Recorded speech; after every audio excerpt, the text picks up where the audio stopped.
Welcome to Propaganda Loves You, the show that asks and answers the question, what do you get when you cross corporate subservience and internet trolls running the U.S. government social media accounts? I'm Kodie, your host for this episode, joined by Arthur and Joe. Ask not what your country can do for you. Ask what you can do for your country. We shall fight on the beaches. We shall fight on the landing grounds. Mr. Gorbachev, tear down this wall.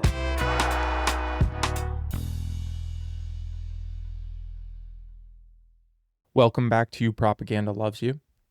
This week, we've got a couple different things we're going to hit on for our main topics. We're going to talk through some more recent propaganda that the Department of Homeland Security has been putting out. Specifically, they've been co-opting some popular culture stuff. Halo, they've been using images from Halo and taglines from that, as well as creating some AI-generated images of Donald Trump in like the Master Chief costume. So we'll explore that a little bit and kind of what the corporate response has been to this co-opting of their IP.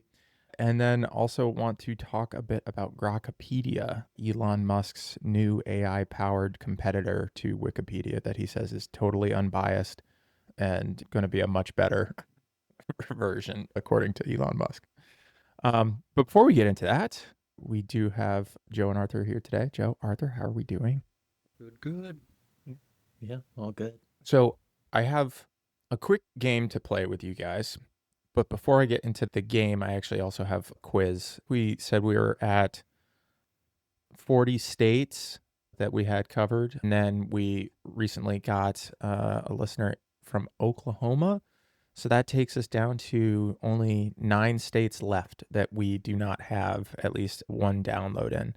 Do you guys remember which 9? Or any guesses there? It's the Bible Belt. Like South Dakota. South Dakota is one of them. Yep. What about the Carolina? Was it South Carolina or something? Actually, we do have South Carolina. So let's see. We have both Carolinas, North and South Carolina. So South Dakota is one that we don't have. Idaho, still no downloads in Idaho. Missing Mississippi, West Virginia, Delaware, surprisingly, Joe. That's a relief, honestly. None of my students have found it yet. And then also surprisingly, Vermont, New Hampshire, and Maine. None. So I need to go take a road trip and put up some posters in Burlington or something. But then the last one that we don't have is Wisconsin.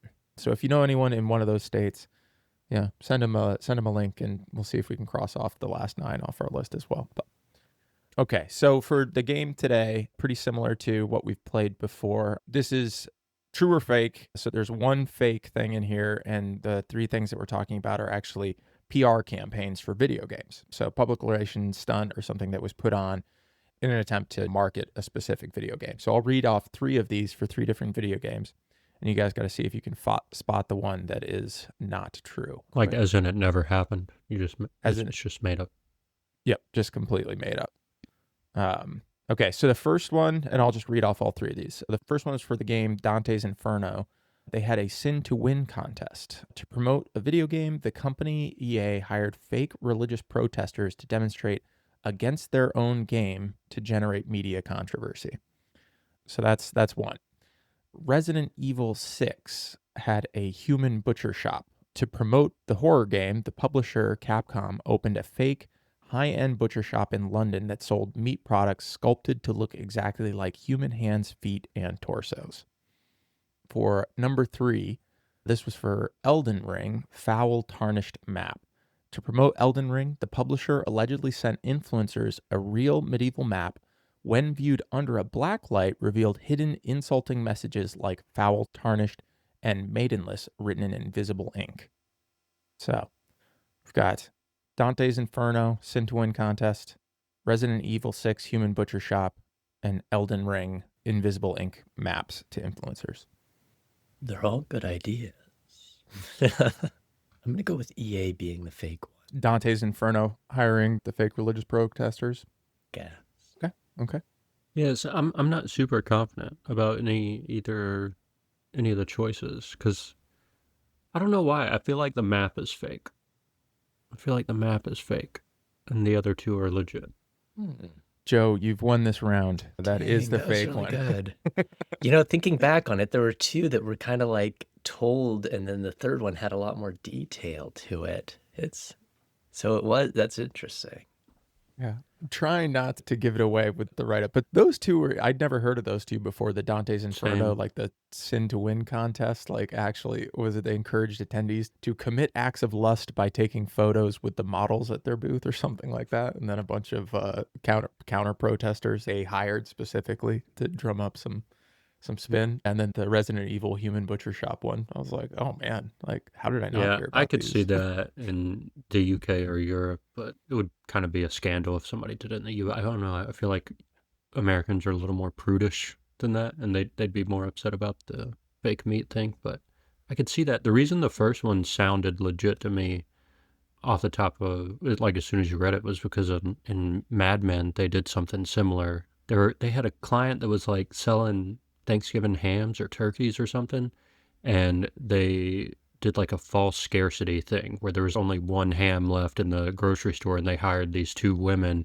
to fight each other over it in the grocery store and made sure that a reporter saw and wrote it up in the newspaper as if it was just a natural thing that happened, and then they paid the ladies off afterwards. So I was like, oh, I can see a company hiring some fake protesters. That makes sense. Definitely. It's definitely a tactic.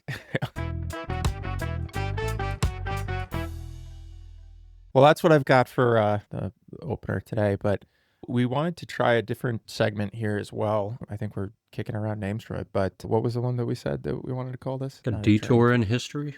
Yeah, Something like that. detour. Yeah. Yeah.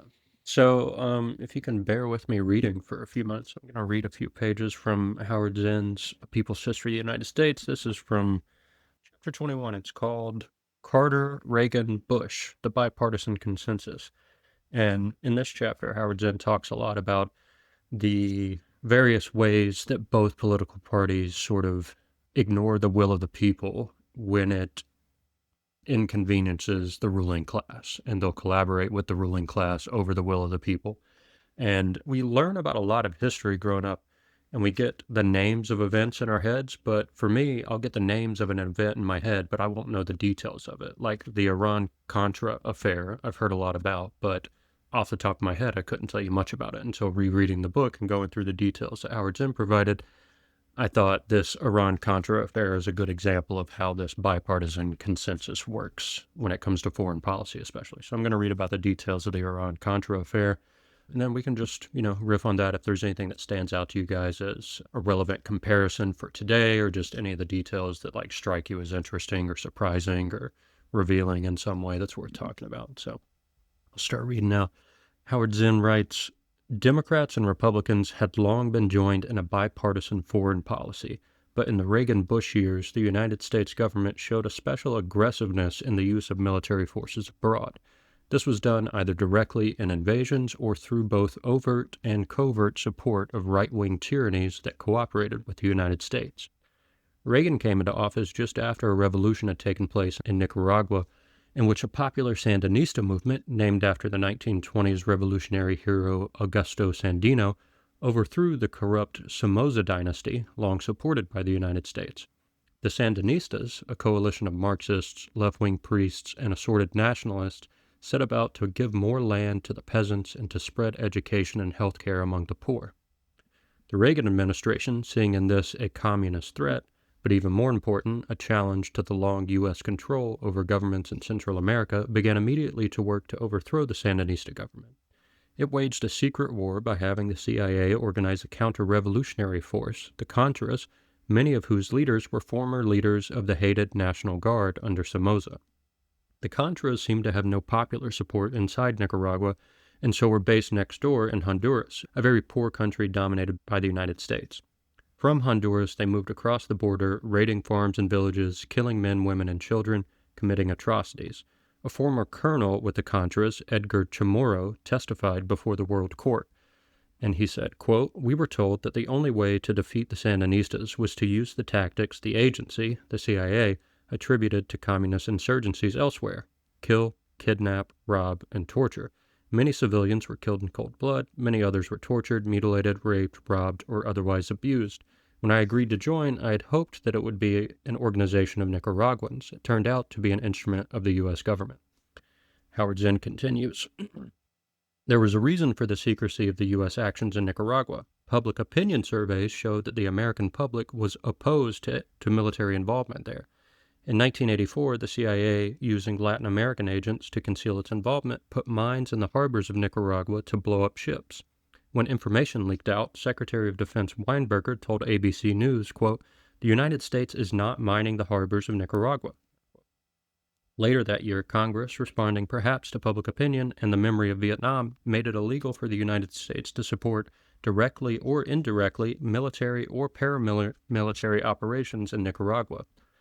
The Reagan administration decided to ignore this law and find ways to fund the Contras secretly, looking for third-party support.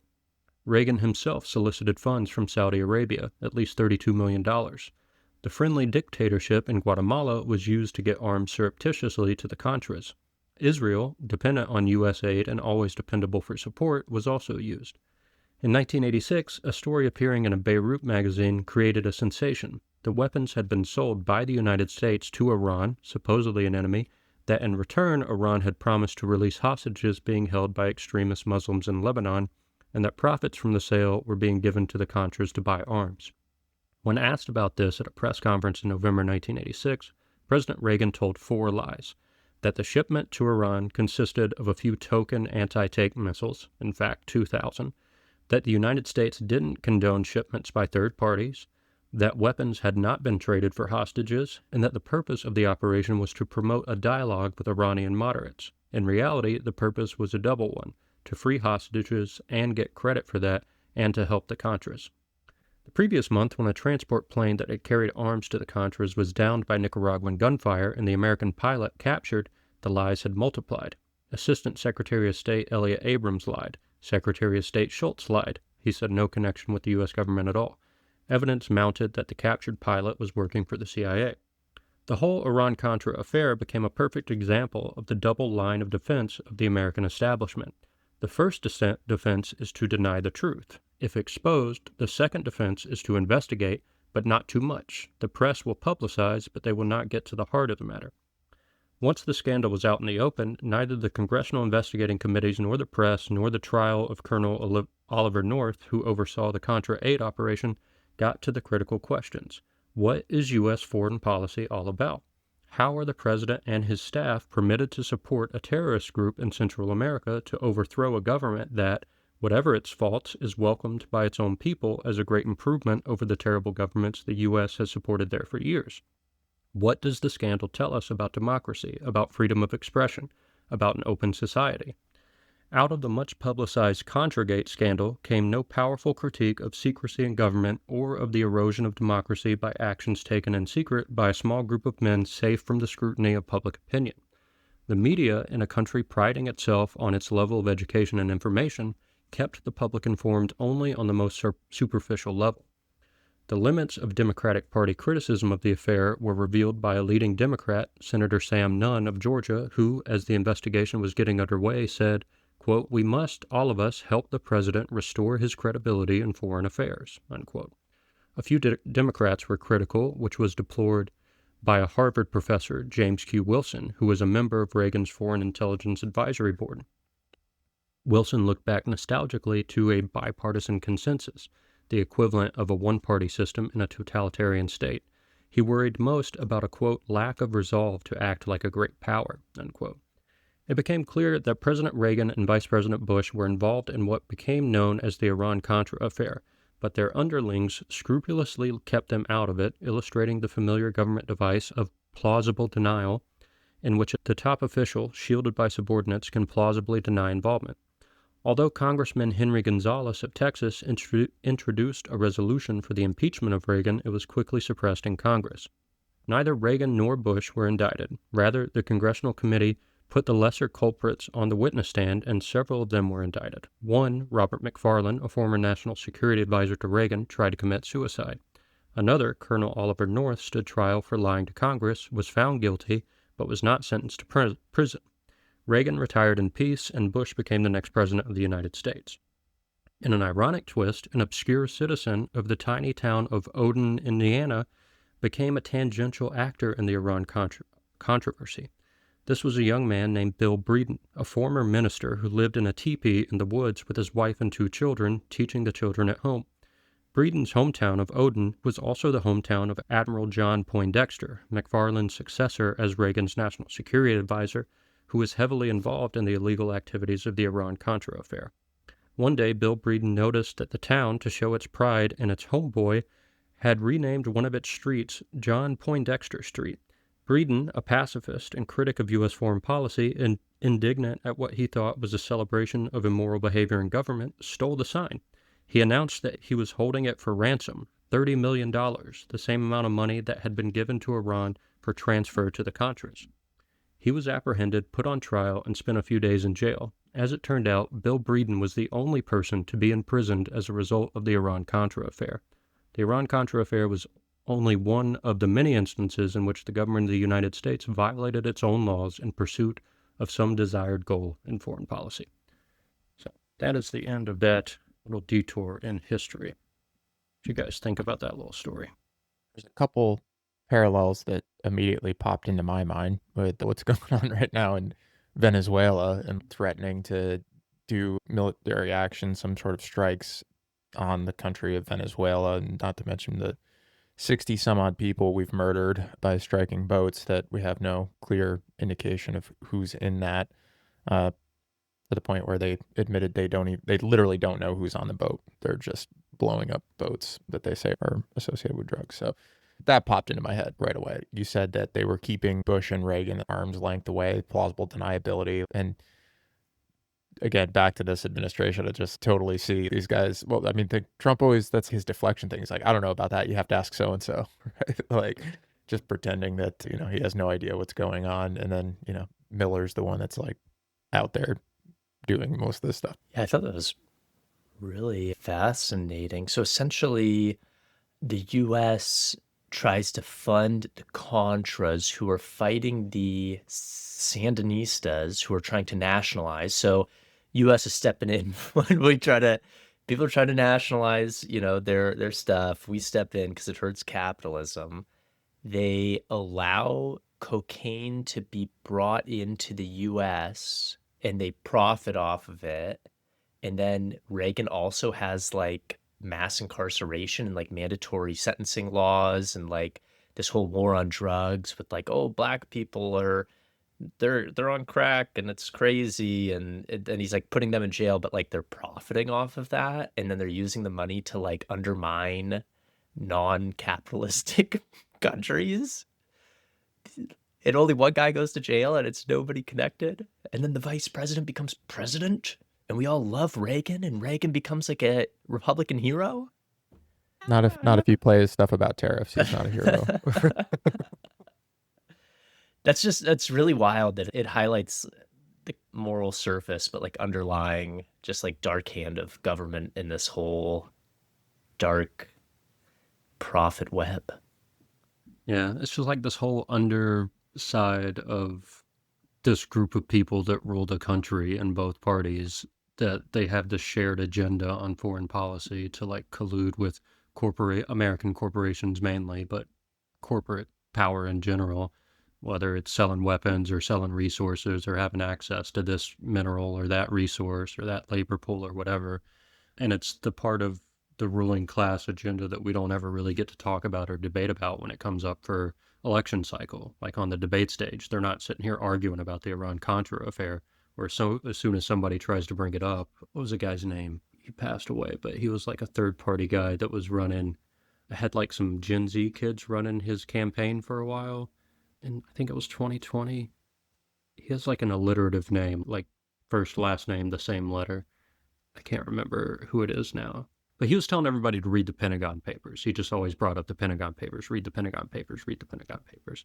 But he quickly got like dismissed and shut out of the debate, and you didn't really hear from him much anymore. So people who bring up this stuff in a presidential debate kind of context quickly get made to seem like conspiracy theorists, and they just get discredited quickly. But these are the kinds of things that the ruling class colludes on and will completely ignore public opinion about and do all these layers of plausible deniability. And I think it's just a good example of like this type of power average people are up against. Like, this is sort of what we're up against in a big way. Yeah, just like to go off that, and like it's like the brain. I don't know. I was just gonna say, like, it's like the puppet, like, one thing's doing, like, the hand's doing one thing, but really under the table it's like doing the other. And it's like the sales of these arms and stuff were like specifically against the law that Congress had passed. And like today we're getting the same thing where it's like things that Congress says are illegal are getting done by the executive branch. And it's like, how do the average like, we're up against people who create the law, inflict punishment, but then do the exact opposite.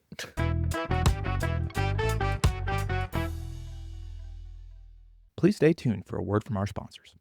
Hey parents, does your child spend too much time just playing? Are you worried they aren't actively building their future earning potential?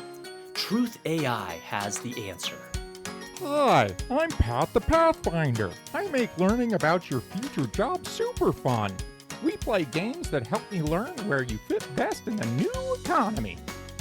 The Future Pathfinder app scientifically identifies your child's optimal contribution stream. It's not just a game, it's a personalized behavioral assessment. Our system analyzes natural inclinations and even offers digital internship. Here's how it works. Your child earns success credits just by solving puzzles and organizing data. They're getting a head start on their career, and their playtime is becoming much more productive. And if you help me sort 1,000 images for the Autonomous Logistics Corporation, you get a golden Goal Achieved badge. Yay for productivity! We are eliminating the guesswork of education. The Future Pathfinder guides your child towards a secure and cooperatively chosen career path. Download the Future Pathfinder app today, because your child deserves a future that is guaranteed. Truth AI retains all data and content generated during digital internships. Success credits are non-transferable, non-convertible, and hold no monetary value outside of the app ecosystem.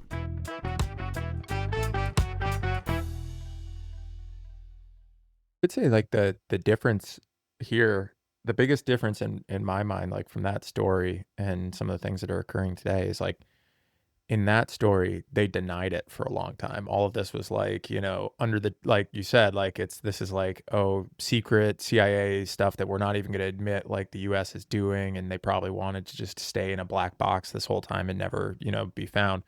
Whereas we've moved past the need to even pretend to do that. And like, you literally have Trump just saying now, like, yeah, we're just going to kill him. We're literally like, we're just going to kill people. Like, so they've completely abandoned any pretense of this is national security and we can't tell anyone about it. It's just out in the open, which I don't know. Maybe that's honestly a good thing for it to be as in the open as it is, rather than that makes you think about what is being put in the black box right now. Yeah, like when I saw that clip of Trump just saying we're just going to kill people and we'll see what happens, or what, like, it was honestly kind of chilling to watch him say that and just not give a fuck what people thought about it. Because you're right, it does taking away the whole pretense of deniability in the conversation. I think to your point about maybe that's a good thing, is that it creates conversationally and how these reactions play out against each other. It creates an efficiency to it all that we're slipping past the whole facade of pretending like this isn't happening. So it may be a good thing, but also kind of a scary thing in the sense that the dominoes start falling really quickly. Whatever happens, whether we plunge straight into just like, I don't know, nuclear war and terrible, terrible things, or people wake up and fight back and it turns into a beautiful thing. I don't know, but it means it'll happen really fast, in other words. That's kind of scary too. Something, Arthur, you said a minute ago and made me think about this Killer Mike song, just called Reagan. So it's a very on-the-nose song about what Reagan did to the black community. So I don't know why it made me think about it, but do y'all want to listen to music or no? Yeah, let's listen to it. Heck yeah, Killer Mike. Our government has a firm policy not to capitulate to terrorist demands, that no concessions policy remains in force. In spite of the wildly speculative and false stories about arms for hostages and alleged ransom payments, we did not trade weapons or anything else for hostages. nor will we. The ballad of the bullet, some freedom or some bullshit. Will we ever do it big or just keep settling for little shit? We brag on having bread, but none of us are bakers. We all talk having greens, but none of us own acres. If none of us own acres and none of us grow wheat, then who will feed our people when our people need to eat? So it seems our people starve from lack of understanding, cause all we seem to give them is some ballin' and some dancing and some talking about our car and imaginary mansions. We should be indicted for bullshit we inciting, having children deaf and pretending it's exciting. We are advertisements for agony and pain. We exploit the youth, we tell them to join the gang. We tell them dope stories, introduce them to the gang. Just like Oliver North introduced us to cocaine in the 80s when them bricks came on military plane.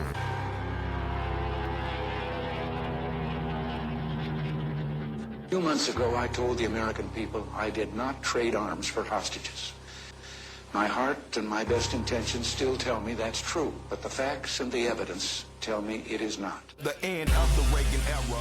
I'm like Lemma 12, old enough to understand the shit had changed forever. They declared the war on drugs, like a war on terror. But what it really did was let the police terrorize whoever. But mostly black boys, but they would call us niggas and lay us on our belly while they fingers on their triggers. They boots was on our head, they dogs was on our crotches, and they would beat us up if we had diamonds on our watches. And they would take our drugs and monies as they pick our pockets. I guess that's the privilege of policing for some profit. But thanks to Reaganomics, prison turned to profits, cause free labor's the cornerstone of U.S. economics. Cause slavery was abolished unless you are in prison. You think I ambush it and then read the 13th Amendment. Involuntary servitude in slavery it prohibits. That's why they giving drug offenders time in double digits. Ronald Reagan was an actor, not at all a factor. Just an employee of the country's real masters. Just like the Bushes, Clinton and Obama, just another talking head telling lies on teleprompters. If you don't believe the theory, then argue with this logic. Why did Reagan and Obama both go after Gaddafi? We invading sovereign soil, going after oil. Taking countries is a hobby, paid for by the oil lobby. Same as in Iraq and Afghanistan. And Ahmadinejad say they coming for Iran. They only love the rich and how they load the poor. If I say any more, they might be at my door. Who the fuck is that? Staring in my window, doing that surveillance on Mr. Michael Render. I'm dropping off the grid before they pump the lead. I leave you with 4 words, I'm glad Reagan dead.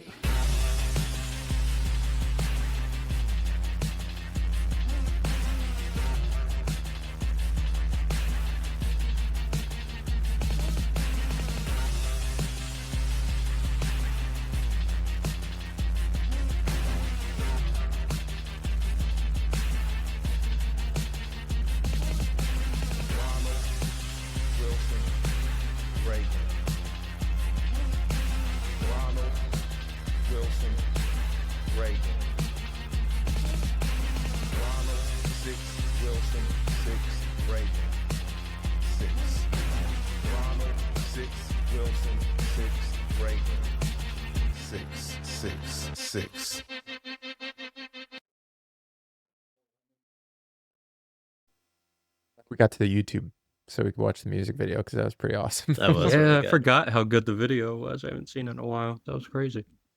I'm trying to think of how to word this. Joe, you're talking about how like these are the things they never talk about at debates, right? Like these foreign policy things. And at the same time, foreign policy is always what's kind of ranked as like the lowest of interest to like American voters, right? Like it continually on polls, it comes back. It's like they don't care about that. They care about like local economy, what's affecting their day to day.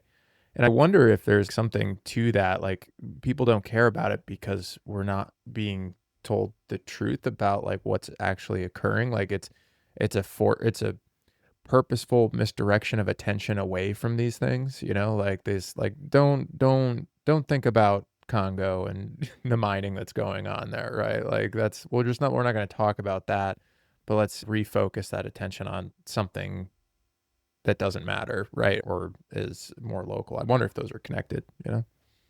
Totally, yeah. I think that makes sense. And it's like there's a bit of an issue with just relying on public opinion polling because it depends on how the questions are phrased. It depends on how they're going out and asking the questions. Like there's a whole methodology to consider with the pollsters, but also there's a way in which public opinion sort of follows national conversations. And so sometimes the sinister way to use it, if you're a politician in the ruling class, is to constantly put into the news, using your connections in media, stories that you like to see talked about over and over again. So you get that on people's minds. And then you go out and poll them on what they've been thinking about lately. And it turns out that they tend to agree with the message they've been seeing lately. Like welfare is a good example of this. Howard Zinn talks about polling data and the issue of welfare, and how when people are asked if they think the government should support more welfare for people, the welfare as a word in propaganda tends to have a negative connotation, and people associate it with some kind of handout or undeserved reward or something like that. Support for welfare tends to be pretty low. But when the question of the same group is asked, do you support government policies that support poor people? It's overwhelmingly yes. So it's just a bit of propaganda and how the message is displayed and everything. I was just listening to the most recent Pod Save America episode, and they actually talked about that, like the recent polling around certain Democratic issues and how Medicare for all, like people are like, no, it doesn't have majority support. But then you talk about individual components of like, do you think we should be lowering drug prices? Do you think we should be making sure like premiums, like going through individual things to make healthcare cheaper? And those are all wildly popular. But the moment you turn it to Medicare for all, it's like, no, for some reason. Like, it's crazy. The only other thing I wanted to point out from that story was how that random guy who stole a sign in his town and held it for ransom went to jail for a short period of time, and how he was the only person to do jail time for the Iran-Contra affair, and how our legal system works to punish average people, imprison average people or poor people. But when it comes to the ruling class, it just settles their disputes peacefully. You know, maybe a slap on the wrist here or there, but most people don't really do any serious time, or if they do time, they get some bougie jail situation with special treatment, and they aren't like, you know, in A block or whatever with everybody else. I didn't think, had anyone gone to jail for Occupy Wall Street or like the 2008 crash? I can't remember his name. I think there was one scapegoat. There was like one guy that actually did some jail time, but nobody else. And it was a massive collusion between so many firms and government officials and everybody. Yeah. Yep. One person, Kareem Sarageldin, went to jail for 30 months in prison for falsifying value of securities to hide losses. One person. That actually reminded me of why Arthur's comment made me think about that Killer Mike song, is because you were talking about differential sentencing and like crack and cocaine, and like how the punishment for tiny working class poor crimes is huge compared to these enormous white collar crimes that steal millions and millions of dollars, leave people homeless. 30 months in jail. There were like millions and millions of people homeless because of you, but like 30 months in jail, that seems fair. There's definitely a death toll associated with that too. Like, I'm sure you could figure it out, like how many people died because of that. Like, yeah, for sure. I hate it. Thanks, Joe. I love the end of that video too. Yeah. Bravo, 6. Wilson, 6. Reagan, 6.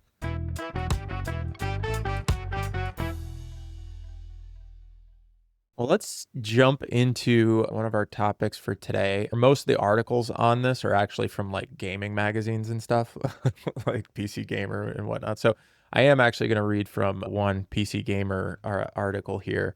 Essentially, what I wanted to talk about today, over the last like week and a half or something like that, the White House and DHS have been putting out the same kind of propaganda that they've been using quite a bit of, but recently they started using like commercialized IP. So like Halo is one of them that they use. They also used some images from Lord of the Rings and quotes from Lord of the Rings. But the one that I wanted to show here, just because it was the first one, is if you ever played Halo, the original Halo, very first one back in the day, you know, there's this thing called the Flood, which is an alien species in Halo that's essentially like a parasitic species that just tries to take over intelligent life. So that's some Halo background. I'm sure, you know, more people that know more about the mythology there could talk about it longer, but that's really all you kind of need to know for this part. And so what DHS did is they took a screenshot from Halo that shows some Marines in a Warthog vehicle, and on the top it just says destroy the flood and join ice.gov. So there's a couple things that I wanted to talk about here. I'll tell you what I want to talk about, and then I'll read through the article. That way you've got it in your head. But one, it's the dehumanization here, just by, you know, labeling it this way, talking about destroy the flood, right? Like that one specifically. because what they're talking about is deporting people, right? Or that's what ICE is supposed to be doing, and yet they're using this kind of language. So that's one thing I want to think about, like with the messaging that they're sending, but also they're using intellectual property that is owned by my former employer, $3 trillion company in Microsoft, right?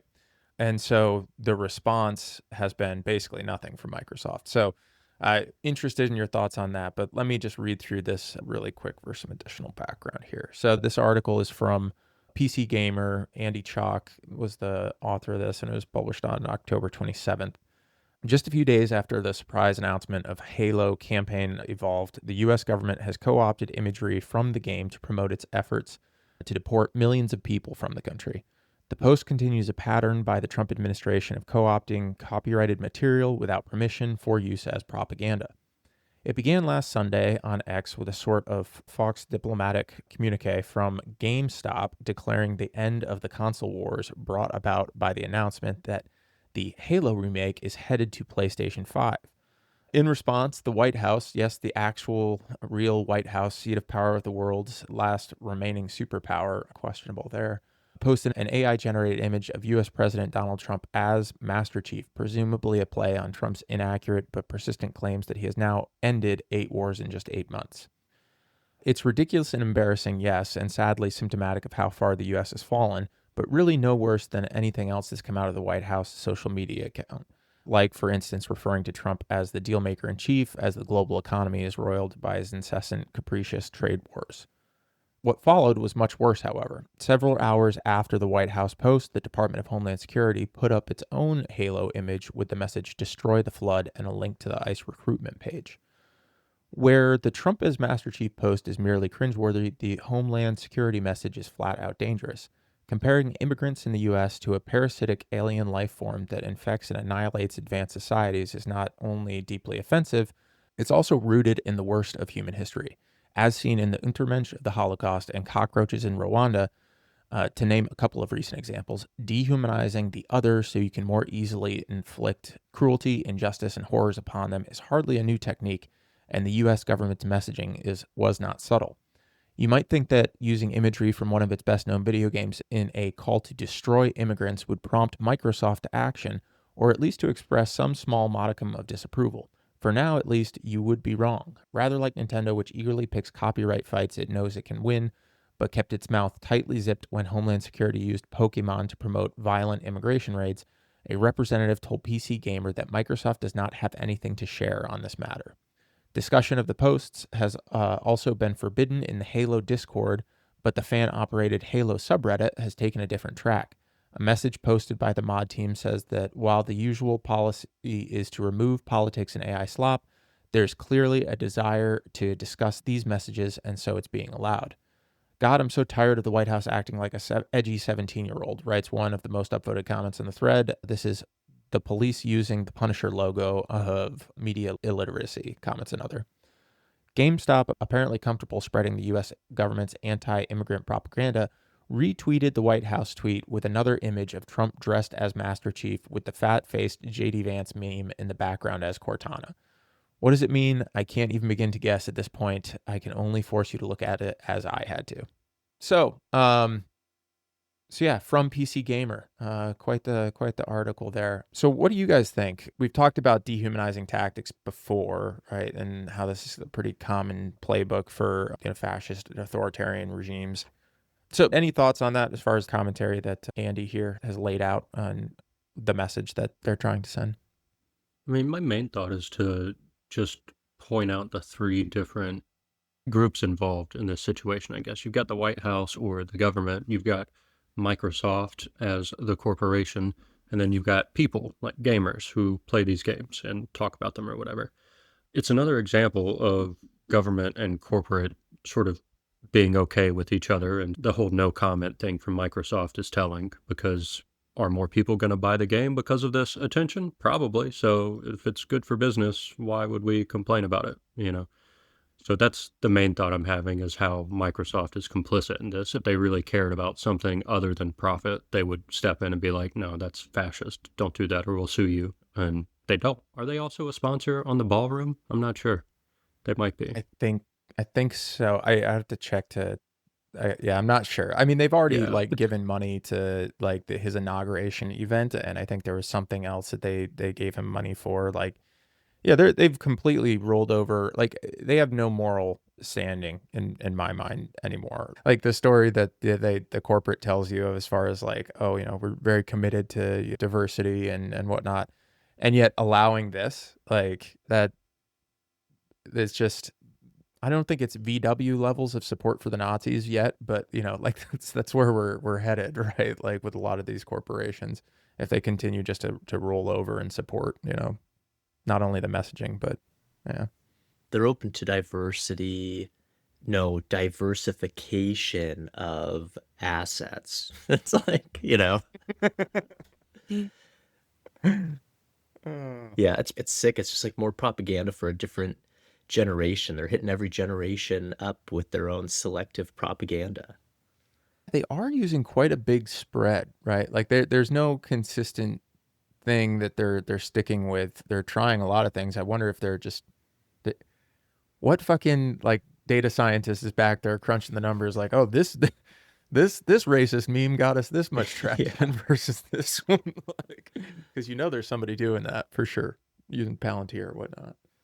I wonder also, like, behind the scenes, how blurry the lines are getting between executive branch employees and corporate employees. Because the beginning of that article was like just 2 or 3 days after the new game got announced, the White House was coming out with this imagery. And I know it doesn't take long to generate AI slop, so it could have been done in a couple days, but like to what degree was there some conversation between people in the administration and people on the Microsoft team that this was going to happen? That's a thought, a conspiratorial thought, but I think one worth exploring. The other side of it is, like always, the only answer we have is what can people do to resist it or do anything about it. And I don't know, it would be crazy and interesting if gamers, Halo fans, either did not buy the new game or just massively distributed bootleg copies of the game to everybody for free and just cut through their profit somehow as a way of I don't know. That would be an interesting outcome of this, I think. I was just thinking as we're like reading through that, it named a couple. Like, I didn't really go to GameStop much before, but I don't know, actually. That second meme that they did, that might have been making fun of JD Vance, so I'm kind of... Yeah, definitely. It's interesting too, like in the video game world, like this whole, like maybe a few weeks ago, Kushner, along with some Saudi Arabia money and Anderson Horowitz, whatever's purchasing Electronic Arts, and it's going to happen in like 5 years or something. The deal's going to get completed, and it's like more privatization of this stuff. So it's really weird. We might be seeing a lot of like Trump, EA. I don't know what EA IP has. They have a lot of Disney IP, so who knows? No, I mean that's another big tactic for any propaganda to be successful, right? Or disinformation campaigns to be successful. In order for them to be completely effective, they need to be everywhere, like on every single platform. They need to be pushing their message, right? And that's what they're doing, consolidating like all of the media, right? Like they're going to be on all the newspapers. They own all that shit now, right? Like, and so then it's what's next? Well, then we need to expand to the social media part, and we need to get into the gaming. Hollywood, why is there like, what, Sylvester Stallone and a couple other people have been appointed to Hollywood as the ambassadors, right, for the administration. So it's getting in every single crack and crevice that they can, which ties directly to our next topic. But before we jump into anything else you guys wanted to mention for this one? Stop pre-ordering video games, like, and also like with Microsoft, just in general, it's like as a technical recruiter in the video game industry, a lot of these acquisitions have led to so many layoffs. They just laid off tons of studios, and it's like, and they're not the only ones, So in general, before you buy a video game, see if they laid off 300 people, right after they made it and profited off of it.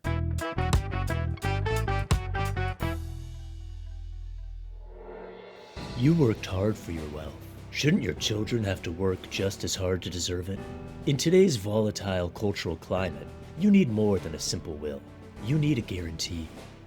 I love my children, but I've seen too many legacies dissolve due to poor choices and, frankly, unaligned thinking. I want my wealth to support their future, not fund their ideological mistakes. The Legacy Lifeline Trust from Faith First Banking ensures your capital remains pure. Funds are locked until the beneficiary achieves a satisfactory score on our Moral Alignment Assessment, an index derived from the historical doctrines of Heritageville. That's right. We call it conditional stewardship. Your children won't be able to access the trust or that down payment on their first home until they prove they have maintained the moral and civic integrity you worked to establish. So wonderful. Now when my son considers an unvetted career path or expresses a non-compliant opinion, he knows the financial stakes. It's a loving incentive for him to stay on the right path.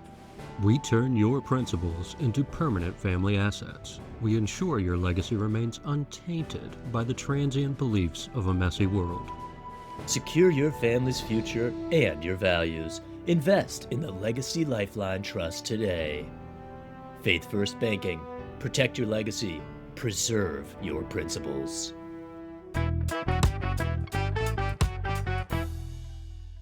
Speaking of needing to be everywhere, we have talked previously on this podcast about Wikipedia and how the right and Elon Musk don't like Wikipedia because it's a free resource of information that's generally pretty accurate and updated by people. And so because Wikipedia is too woke and liberal for Musk, he's gone and created Grockipedia, which is supposed to be this AI version of Wikipedia or AI version of encyclopedia that's non-biased. So to start this conversation, I'm just going to read off an article from NPR. This is from Bill Chappell on October 29th when this came out. This title is What Wikipedia and Grockipedia Are Saying About Each Other. Elon Musk's Grockipedia encyclopedia is now online, challenging volunteer-edited Wikipedia with a new tool that incorporates Grok, the large language model chatbot developed by Musk's artificial intelligence company xAI. Musk is positioning Grockipedia as an alternative to Wikipedia, which he called Wokepedia in an X post last December. Musk has lofty ambitions for the new encyclopedia. His stated goal is to create an open-source comprehensive collection of all knowledge. Critics and pundits are busy comparing the two sites and how they present a range of controversial topics. But we can also learn about some of their difference by asking a simple question. What do Wikipedia and Grockipedia say about each other? A search for Wikipedia on Grockipedia yields 6,047 results early Wednesday, a number that reflects both the work that's gone into Grockipedia and the challenge of competing with an encyclopedia that's been growing for nearly 25 years. On Wikipedia, a search for Grockipedia returned 13 results. Meanwhile, 2 days after its Monday launch, a search for Grockipedia on Grockipedia did not return a dedicated entry. Instead, the 8 search results ranged from general entry about online encyclopedias to 7 entries primarily about Wikipedia. Type in Grockipedia into Grockipedia's URL to see if the new encyclopedia might have an entry that's not yet searchable returns a message. This page doesn't exist yet. Bias and imitation.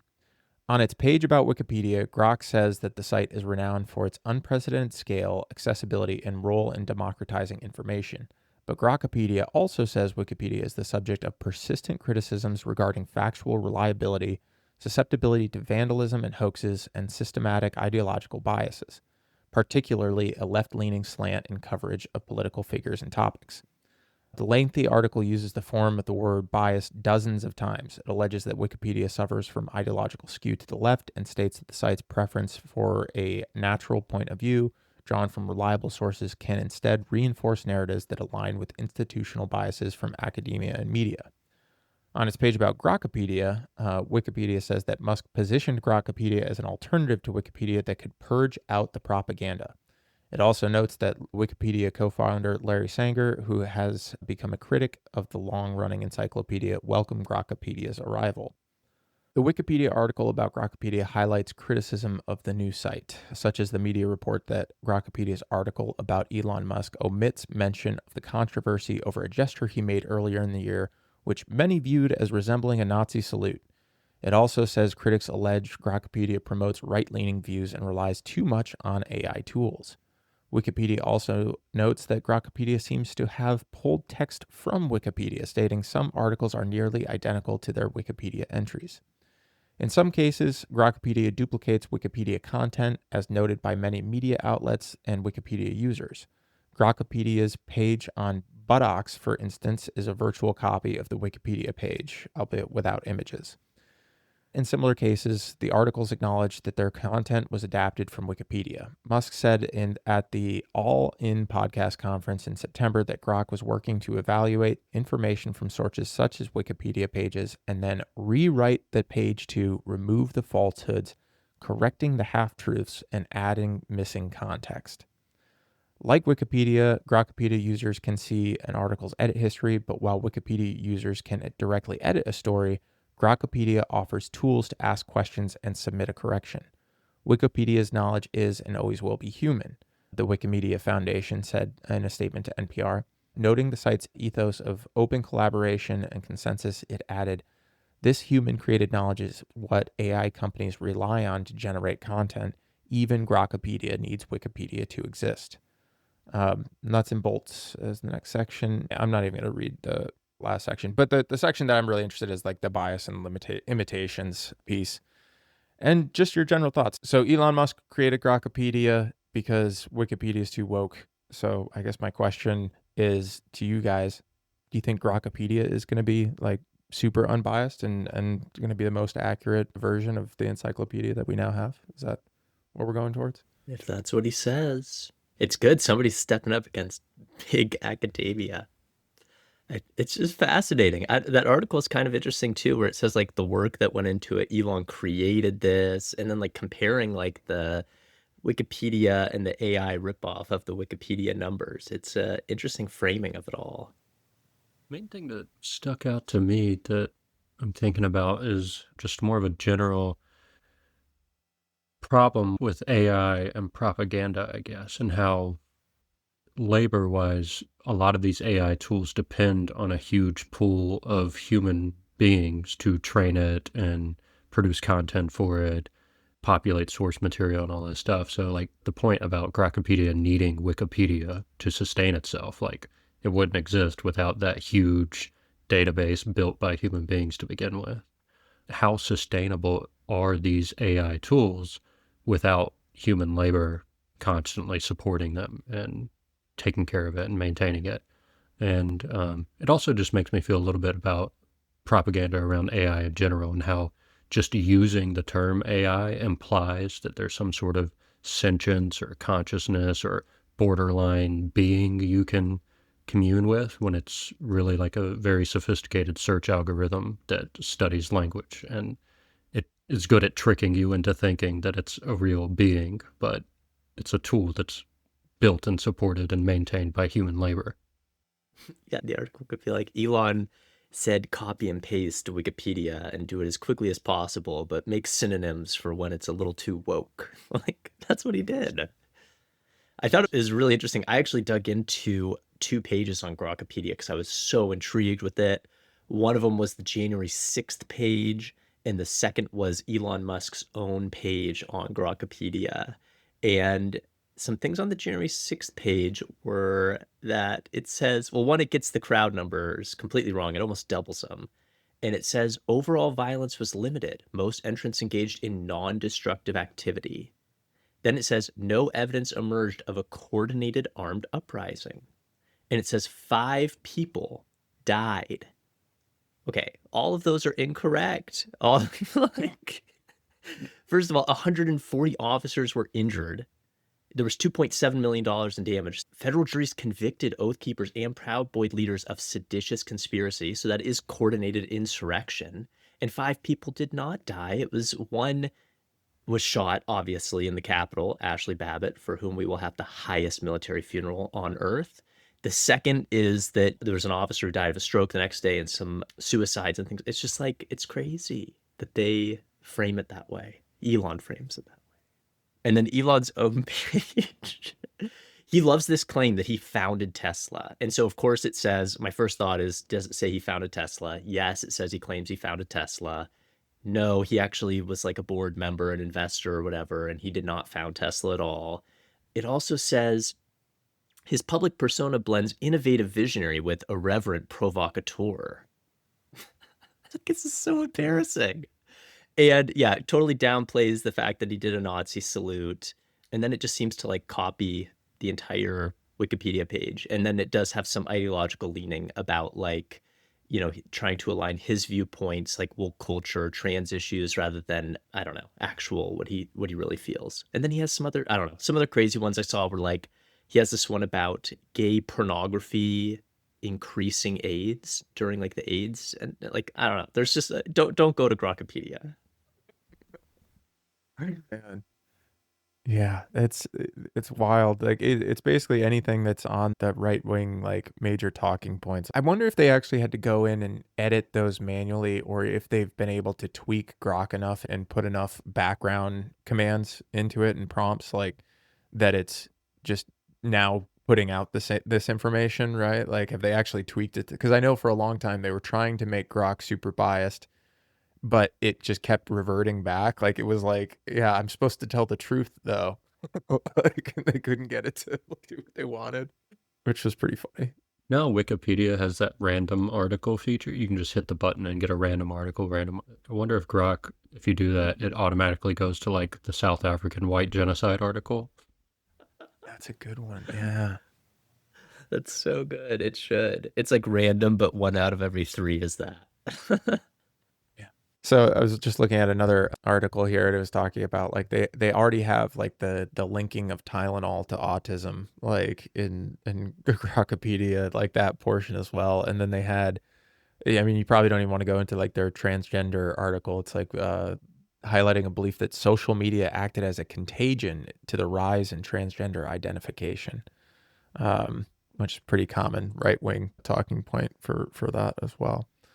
But so the bigger point here, right? Like we just talked about how like they need to control all of these different forms of media and information, right? And that's what this is. This is their attempt to overtake Wikipedia and create a new authority, essentially, right? Because people look towards some sort of authority to understand, like, because we don't know everything. It's impossible for us to know everything. So we need to like have sources that we can trust.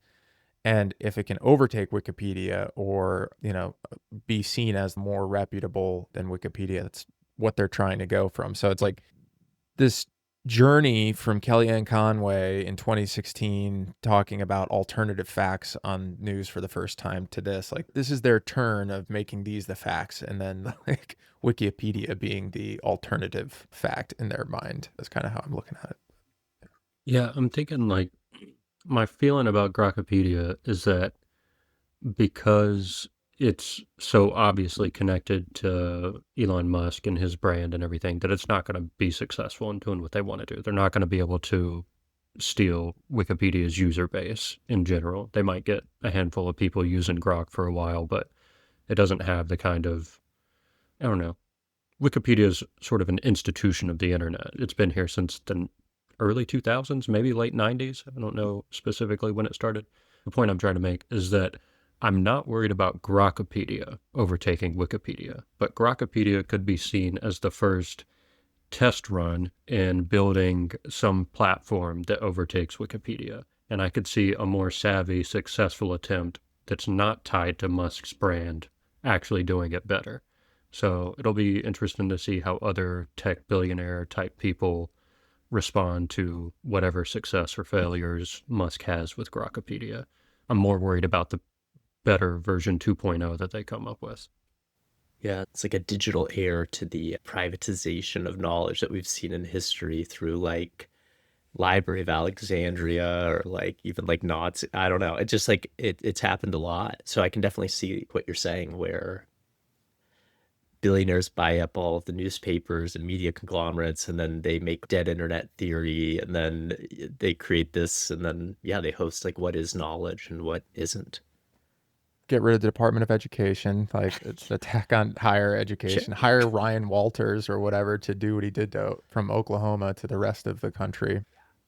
And then they'll be teaching this stuff in all the bunkers. I have heard about people, I haven't done it myself. I prepper type behavior is interesting to me, but I'm too lazy to do anything about it. So I end up getting all these good ideas. I'm like, oh, I should do that. I should do that. I should do. And then I never do most of them because I'm just lazy about it. But I've heard of people, as far as digital prepping goes, having really massive hard drives that you store really important stuff on. And some people will download Wikipedia onto a hard drive. And so they have a copy of Wikipedia. So that is something probably that more and more people should be doing in general, just to have backup copies of this massive database of human knowledge that we've accumulated with Wikipedia.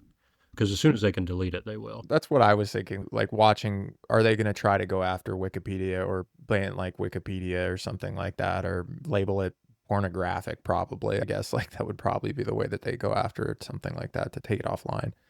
But yeah, I mean, that would be the next step, right? Like get rid of that figure or authority. But did mention in the article, Wikipedia, obviously anyone can edit Wikipedia, but that's not to say that it just stays that way. Wikipedia, for one, does a great job of highlighting where things might not be the most reliable, like it needs additional citations and stuff like that. And most of the time, I haven't made edits to Wikipedia. I don't know if you guys have, but like it requires citations. You can't just like throw whatever in there, right? Like it's a pretty good source, like really for anything, because you can go back, find where that originally came from, and cite that instead of the Wikipedia article for your essays.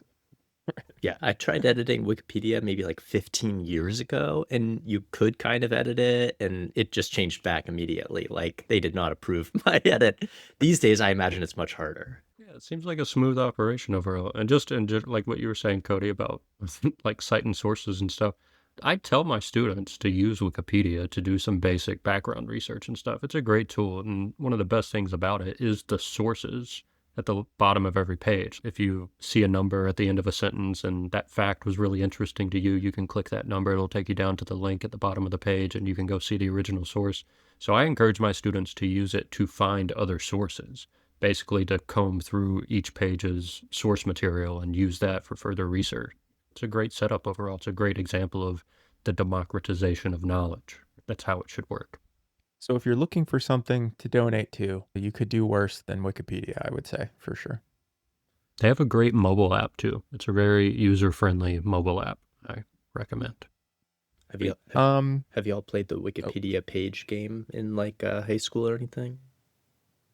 Like the 7 Degrees from Kevin Bacon? Oh, that's good. Similar to that? No, but I'm sure that's a good one too. I've just played one where it's like you both start on a page, like let's pick like wheat, and then you can only click blue links on that page, and you have to get to a page that you already like have agreed upon, like let's just say Winston Churchill, and then the first person to get there through just the clicks, and it leads you down this rabbit hole. It's pretty fun to let the brain just kind of go scatter and see what you can connect to whatever you decide. It does sound fun. I saw someone recently do that with like the first link on every page, where like if you would just click the first blue link on any Wikipedia page over and over again, it will eventually lead to the philosophy page. It always ends up at the philosophy page somehow. Well, that could be fun. Maybe we'll give out words to people, and they can try and play, and whoever comes up with the least amount of jumps or something like that, I don't know, send them a sticker. All right. Well, today we talked through what was it? Shoot, I already forgot the bit name. History. Detour. Detours in history. Detours in history. Yeah. Continue the stories on ICE's and the Department of Homeland Security propaganda. Like, I want to almost put a short little like zine or book together, honestly, on their propaganda. And like you could do a snapshot, like here's the thing they used. Here's the Nazi inspiration, where it came from. Like you could just do like a 1-to-1 on that.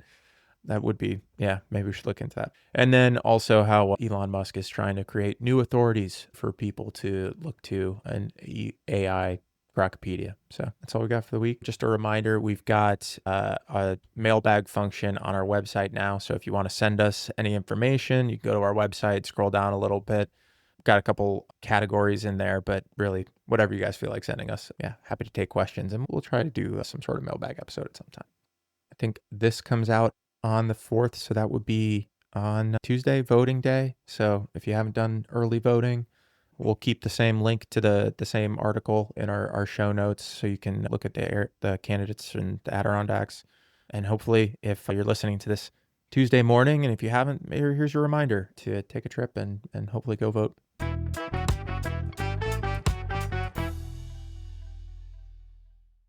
That's it for this week's episode. Thanks so much for listening and hanging out with us. If you enjoy the show, help us spread the word. Leave a rating or review and share it with your friends, family, or anyone you think would get something out of these conversations. Your ratings, reviews, and shares help this show grow, and the more people listening, the harder it is for propaganda to win. So until next time, stay aware, stay safe, and remember, propaganda loves you.